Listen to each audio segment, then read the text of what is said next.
भारत के प्रधानमंत्री नरेंद्र मोदी जी को मेरा प्रणाम। तेलंगाना प्रदेश तोरूर सिटी से फिल्म एक्टर यादगिरी मोदी जी को एक संदेश भेजना चाहता हूँ। मेरा एक संदेश यह है, एक महीने से मैं पूरे देश के लोग किसानों के बारे में, किसानों के हमदर्द बरी उसकी बातें सुन रहा है,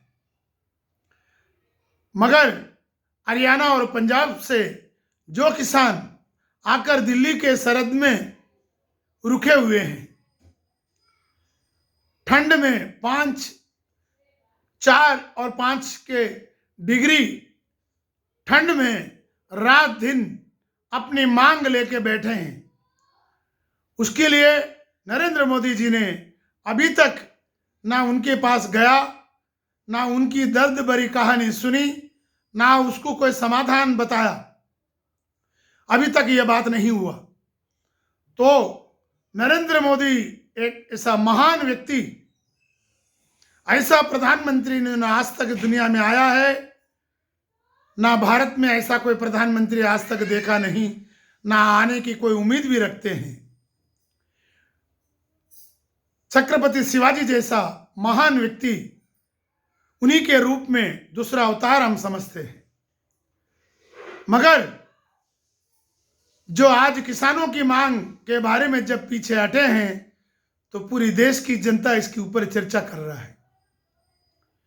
हम मोदी जी से एक विनती कर रहे हैं, किसानों को प्राइवेट संस्था में ना बेचें। पुराने समय पर यही गति हुई थी भारत को। पहले राजा महाराजा लोग, धनी लोग किसानों को फसल से पहले ही उसको पैसा देते थे और बाद में बोलते थे कि तुम्हारा फसल होने के बाद हमको इतना ब्याज से इतना पैसा आपको देना, नहीं तो आपको अनाज देने का है करके वो अनाज सस्ते भाव में धमकी देकर वसूल करते थे और किसानों को तकलीफ देते थे। हमेशा सेठ तो सेठ की तरह रहता था, किसान गरीब गरीब की तरह रह जाता था। पूरे जिंदगी भर वो कंगाल रहे और किसान करते रहे और दूसरों को मदद करते रहे। इसी तरह आज का हालत भी, आज धीरूभाई अंबानी के हाथ में अगर किसान को बेचा जाए तो पुरानी गति आज हमारे किसान को आने की चांसेस बहुत है। कई सालों से हम सुनते आ रहे हैं प्याज के बारे में। प्याज भी अच्छे फसल होता है देश में, फिर वो फसल को खरीदकर अपने प्याजों को गोदामों में जमा करके पूरे देश में जब टाइट पोजीशन होता है, जिसकी भाव 4 गुना 5 गुना बढ़ जाता है, उसके बाद उसको मार्केट से खोल दिया जाता है, तब उसको ऊंचे भावों में बेचा जाता है। आज भी अगर अनाज प्राइवेट संस्था अगर खरीदे तो वो लोग भी गोदामों में रखकर जो उनकी हिसाब के भाव में से देशे देगा रहे किसान तो खरीदेगा। कोई ज्यादा भाव बोलेगा उससे खरीदेगा नहीं, तो किसान भूखा मरेगा। ऑलरेडी किसान की हालत तो आज की देश में बहुत बुरी हाल है। एक तो तूफान आता है, कभी कुछ ऐसी बीमारी लग जाता है खेतों में, किसान कई चीजों से परेशान है, उसको रकम पूरी तरह मिल नहीं पा रहा है, उसकी मेहनत की कमाई उसको नहीं मिल पा रहा है। कई ऐसे किसान उसकी मेहनत की फल ना मिलने की वजह से कई लोग मर रहे हैं, अपन हमेशा देख रहा है। तो नरेंद्र मोदी जी को इस बात को सोचना है, किसान को खुद खरीदे और उसको सही भाव मिले। उसके बाद अगर देश में अन्नदाता है, कितना भी बड़ा धनी हो, किसान नहीं है तो दुनिया नहीं। अन्न खा के अपन जीते हैं। बॉर्डर में फौजी, अगर फौजी नहीं तो दुनिया में अपने को रक्षा नहीं। फौजी सलामत रहना चाहिए। फौजी वो भी 4-5 डिग्री के बर्फ में बॉर्डर में रहकर देश की रक्षा करता है, उसकी तनख्वाह सबसे कम रहता है। जब वो मर जाता है, बोलता है देश के लिए अमर हुआ, उसको जरा सा झंडा पिराकर टीवी में जरा दिखाकर अपना हाथ धोकर छोड़ देते हैं। उनकी बीवी बच्चा, उनके बुजुर्ग लोग पूरी जिंदगी भर सड़के रोते रहते हैं।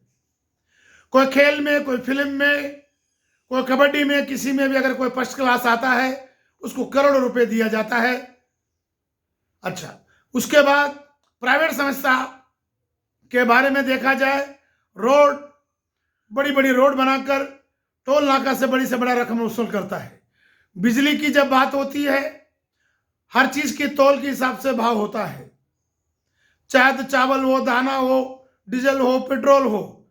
मगर बिजली 100 यूनिट के बाद 1 यूनिट भी बढ़ जाता है तो उसको 4 गुना भाव लगाता है। यह कहाँ का अन्याय है। इसके बाद डीजल, पेट्रोल बाकी देशों में, दूसरे मुल्कों में भाव कम रहता है तो इंडिया में भाव क्यों ज्यादा है। हम ये विनती कर रहे हैं नरेंद्र मोदी जी से,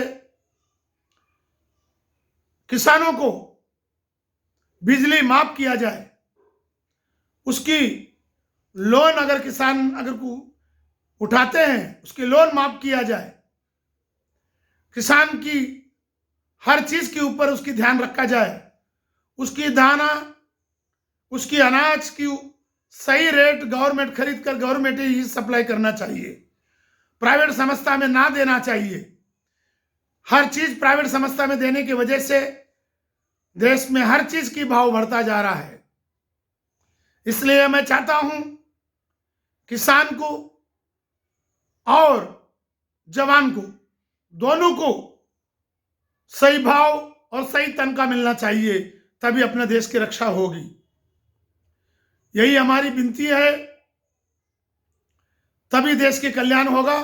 बीरूभाई अंबानी के हाथ में देश को मत भेजिए, देश को कंगाल कर देंगे ये लोग। किसी भी प्राइवेट संस्था को ना दे, जो भी करे गवर्नमेंट करे।